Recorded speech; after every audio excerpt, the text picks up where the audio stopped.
नमस्कार मंडळी, मी कुणाल पाटील आणि तुम्ही पाहत आहात नेमका मुद्दा काय. कन्नडच्या राजकारणात गेल्या काही दिवसांत जे घडलंय त्याने संपूर्ण छत्रपती संभाजी नगर हलून गेलाय. कारण कट्टर विरोधक मानले जाणारे अंबादास दानवे आणि हर्षवर्धन जाधव अचानक एकमेकांसमोर बसले. गुप्त भेट झाली आणि जणू राजकारणात धडकी भरवणाऱ्या नव्या वादळाचाच जन्म झाला. या भेटीमुळे शिवसेना ठाकरे गटमध्ये निर्माण झालेली खळबळ, चंद्रकांत खरे यांचा संताप, कार्यकर्त्यांमधला गोंधळ आणि आगामी निवडणुकांच्या बदलत्या गणितांनी संपूर्ण परिस्थिती अजूनच तापलीये. आजच्या या विशेष विश्लेषणात आपण या भेटीमागचं खरं राजकीय गणित, गटबाजीचं वाढत चाललेलं सावट आणि जाधवांच्या पुनरागमनाची ठळक चिन्ह हे सगळं सविस्तर समजून घेणार आहोत. चला तर मग पाहूया नेमका मुद्दा काय. कन्नडच्या राजकीय पटावर गेल्या काही दिवसांत एक धडकी भरवणारी घटना घडली आणि संपूर्ण छत्रपती संभाजीनगर हादरून गेलं. कारण ठाकरे गटाचे प्रदेश प्रमुख अंबादास दानवे आणि पूर्वी शिवसेनेला हादरा देणारे खरे यांच्यासोबत कट्टर संघर्ष असलेले हर्षवर्धन जाधव यांची अचानक गुप्त भेट ही स्वतःमध्ये राजकारणातील मोठी हालचाल होती. 2020च्या निवडणुकीत ज्या जाधवांनी खरे यांच्या मतांमध्ये फूट पाडत MIMचे इम्तियाज जलील यांना विजय मिळवून दिला आणि शिवसेनेला अवाक करून सोडलं, तेच जाधव पुन्हा सक्रिय होत असल्याची चाहूल दानवे यांच्या भेटीनंतर अधिकच घट्ट झाली. खरे यांनी केलेल्या दाव्यानुसार ही भेट फक्त शिष्टाचार नव्हती, तर जाधवांच्या पुनरागमनाची पायाभरणी होती. आणि हे समजताच खरे तुफान संतापले. ज्यांनी गद्दारी केली, ठाकरे साहेबांचा अपमान केला, महिलांबाबत अयोग्य वक्तव्य केली, अशांना पक्षात परत का आणावा असा थेट सवाल करत खरे यांनी दानवे यांनाही कटगऱ्यात उभं केलं. त्यांच्या म्हणण्यानुसार जाधवांना भेटायचंच असेल तर पक्ष कार्यालयात बोलवायला पाहिजे होतं. घरी जाऊन भेटण्यापाठीमागे काहीतरी मोठं राजकीय गणित असल्याचा त्यांचा आरोप होता. दुसरीकडे जाधव गेल्या काही वर्षांत सतत सरकार आणि स्थानिक नेत्यांवर हल्ला बोल करत होते आणि त्यांचा वाढता आत्मविश्वास दाखवत होता की ते 2056च्या निवडणुकीसाठी नवी समीकरणं बांधत आहेत. मात्र मजबूत पक्षाशिवाय कन्नडमध्ये लढणं कठीण असल्याने ते कोणत्या तरी मोठ्या पक्षाच्या आश्रयाला जाणार हे स्पष्ट होतं. आणि दानवे यांच्या भेटीमा त्यास आणखी धार मिळाली. ठाकरे गटातही 2040च्या पराभवानंतर नवीन नेतृत्व शोधण्याची मागणी वाढली होती. त्यामुळे दानवे यांच्या मनात जाधवच हे उत्तर होते का हा प्रश्न आता मोठा ठरलाय. परंतु खरे हे छत्रपती संभाजीनगरमधील सर्वाधिक प्रभावी चेहरा असल्यामुळे त्यांची नाराजी पक्षासाठी एक गंभीर ठरू शकते. त्यामुळे ठाकरे गट 2 भागांत विभागला असल्याचं चित्र आता स्पष्ट दिसू लागलंय. एक जाधवांना पुन्हा आत घेऊ पाहणारा आणि दुसरा त्यांना कधीही परत नको म्हणणारा. या भेटीच्या पार्श्वभूमीवर पुढील चित्र 3 प्रकारे बदलू शकतं. दानवे यांचे प्रयत्न यशस्वी झाले तर जाधव पक्षात येऊ शकतात, पण खऱ्यांची मनधरणी अत्यंत अवघड आहे. दुसरा पर्याय म्हणजे खरे गट याला कडाडून विरोध करेल आणि पक्षात उघड गटबाजी निर्माण होईल. तिसरी शक्यता म्हणजे जाधव कोणत्या तरी इतर पक्षात जाण्याचा निर्णय घेतील, कारण 2020च्या आधी राजकीय आसरा मिळवणं त्यांच्यासाठी अत्यंत आवश्यक आहे.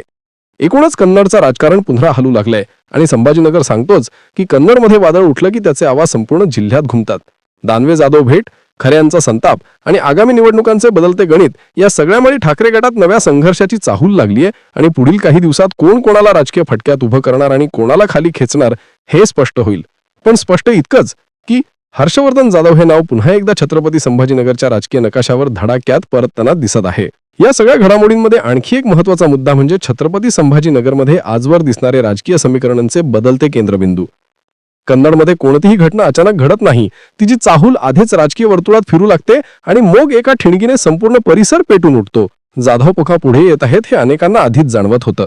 त्यांच्या भाषणातील धार वाढत होती, जनतेशी होणारा संपर्क दुप्पट झाला होता, तर स्थानिक प्रश्नांवर त्यांनी सरकारला उघडपणे प्रश्न विचारायला सुरुवात केली होती. त्यामुळे त्यांच्या पुनरागमनाचा अर्थ केवळ एका नेत्याची परतफेड असा नसून कन्नडच्या राजकारणात नव्या समीकरणांचा उदयही आहे. खरेना मात्र भीती अशी की जाधवांना परत आणणं म्हणजे पक्षातील जुन्या जखमा पुन्हा उघडणं आणि 2020च्या धक्क्याची आठवण पुन्हा जागवणं. खऱ्यांच्या मतदारसंघात जाधवांचा प्रभाव अजूनही असताना दोघेही एकाच गटात राहणं भविष्यात मोठं आव्हान ठरू शकतं. त्यातच पक्षात आधीच अस्तित्वात असलेल्या मतांचा फायदा प्रतिस्पर्धी पक्ष घेण्याची शक्यता वाढते. म्हणूनच ही भेट केवळ दोघांच्या गप्पांचा विषय नसून संपूर्ण जिल्ह्याच्या राजकीय भविष्याचा केंद्रबिंदू बनलेली आहे. येणाऱ्या काळात या वादळाचा वेग वाढला तर ठाकरे गटातील दोन्ही बाजू आपापली शक्ती वापरत एकमेकांविरुद्ध रणभूमीत उतरतील आणि छत्रपती संभाजीनगरमधील प्रत्येक राजकीय हालचालीवर संपूर्ण राज्याचं लक्ष खिळेल हेही निश्चित. या घडामोडींच्या पार्श्वभूमीवर आता स्थानिक पातळीवरही कार्यकर्त्यांमध्ये प्रचंड गोंधळाचं वातावरण तयार झालंय. ज्येष्ठ शिवसैनिकांना असं वाटतं की जाधव यांच्यासारख्या बंडखोराला पुन्हा संधी देणं म्हणजे निष्ठावान कार्यकर्त्यांच्या त्यागाचा अनादर आहे. अनेक वर्ष पक्षासाठी झटणारे, तळागाळात मेहनत घेणारे कार्यकर्ते आता प्रश्न विचारू लागलेत की आम्ही एवढे वर्ष सोबत राहिलो, संघर्ष केला, पण परत येणाऱ्यांनाच महत्त्व मिळणार का? या भावनेमुळे संघटनेत असंतोषाचे ढग आणखी दाट झालेत. दुसरीकडे तरुण पिढीतील काही जणांना जाधवांची आक्रमक शैली आणि थेट लढाऊ राजकारण आवडतं, त्यामुळे ते दानवे यांच्या भूमिकेला पाठिंबा देताना दिसतायत. या दोन्ही मानसिकतेमुळे शिवसेना ठाकरे लढ आतून दोन विचारधारांमध्ये तुटताना दिसत आहे. एक परंपरा आणि निष्ठेला प्राधान्य देणारी आणि दुसरी आगामी निवडणुकांच्या दृष्टीने मजबूत चेहऱ्यांचा शोध घेणारी. या परिस्थितीत प्रत्येक सभा, प्रत्येक छोटा मोठा कार्यक्रम, प्रत्येक वक्तव्य आता राजकीय संदेश म्हणून पाहिलं जात आहे. कन्नडचा प्रत्येक राजकीय कोपरा या संघर्षाने तापला असून जाधव पुढे कुठे जाणार, दानवे किती पुढे जाती आणि खरे यांच्या प्रतिक्रियेचा परिणाम काय होणार हे पाहण्यासाठी संपूर्ण जिल्ह्यात उत्सुकता आणि तणाव दोन्ही चढत्या क्रमाने वाढत लागले आहेत. या सर्व तणावाच्या दरम्यान सर्वात जास्त प्रभाव अनुभवत आहे तो म्हणजे आगामी निवडणुकांचा संपूर्ण आराखडा. कारण कन्नड हा छत्रपती संभाजीनगर जिल्ह्यातील सर्वात संवेदनशील आणि निवडणुका उलट होऊन टाकण्याची ताकद असलेला मतदारसंघ मानला जातो. जाधवांच्या एंट्रीने किंवा त्यांच्या बाजूने उभा राहणाऱ्या कुठल्याही मोठ्या राजकीय शक्तीने संपूर्ण जिल्ह्यातील समीकरणे तासाभरात बदलू शकतात.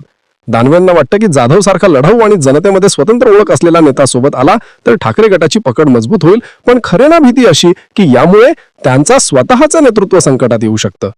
हीच भीती आता हळूहळू इतर कार्यकर्त्यांच्या मनातही घर करू लागली आहे. कारण निवडणुकीत उमेदवारी हा सर्वात संवेदनशील मुद्दा असतो आणि जाधवांची एंट्री म्हणजे अनेक वर्षांपासून उमेदवारीची आशा बाळगणाऱ्यांसाठी थेट धोक्याची घंटा. त्यातच या आधीच्या निवडणुकीत झालेला पराभव, जाधवांचा बंडाचा इतिहास, त्यांची आक्रमक वक्तव्य आणि खरे यांच्याशी असलेल्या दशकापेक्षा जुना संघर्ष हे सर्व घटक पुन्हा एकदा मैदान गरम करत आहेत. यामुळे कन्नडमधील प्रत्येक नेत्याला आता सावध पावलं टाकावी लागतील. कारण चुकीचं पाऊल उचललं तर ते राजकीय अस्तित्वासाठी घातक ठरू शकतं. म्हणूनच दानवे जाधव या गुप्त भेटीने सुरू झालेलं हे वादळ आता कन्नडच्या संपूर्ण राजकीय रचनेला पुन्हा नव्याने आकार देत आहे आणि पुढील काही आठवडे, महिन्यात इथे कोणाचा ताबा बसतो, कोण कोसळतं आणि कोण पुन्हा उभं राहतं हे निश्चित होणार आहे. तर मंडळी, दानवे जाधव या गुप्त भेटीने कन्नड आणि संपूर्ण छत्रपती संभाजीनगरच्या राजकीय पटाला पुन्हा एकदा हादरा दिलाय. खऱ्यांचा संताप, दानवे यांची भूमिका, जाधवांचा वाढता प्रभाव आणि आगामी निवडणुकांची धग या सगळ्यामुळे शिवसेना ठाकरे गटामध्ये नवं राजकीय रणांगण तयार होतंय. पुढील काही दिवसात हे वादळ किती मोठं होणार, कोणाचा पकड मजबूत होणार आणि कोणाचं राजकीय भविष्य डळमळणार हे सर्व काही स्पष्ट होईल. पर एक गोष्ट नक्की की हर्षवर्धन जाधव हे नाव पुन्हा एकदा छत्रपती संभाजीनगरच्या राजकीय केंद्रस्थानी येऊन ठेपलंय. मी कुणाल पाटील आणि तुम्ही पाहत होतात नेमका मुद्दा काय. तुमचं मत काय आहे? या भेटीतून नेमका कोण मजबूत होणार? कमेंटमध्ये आवर्जून सांगा.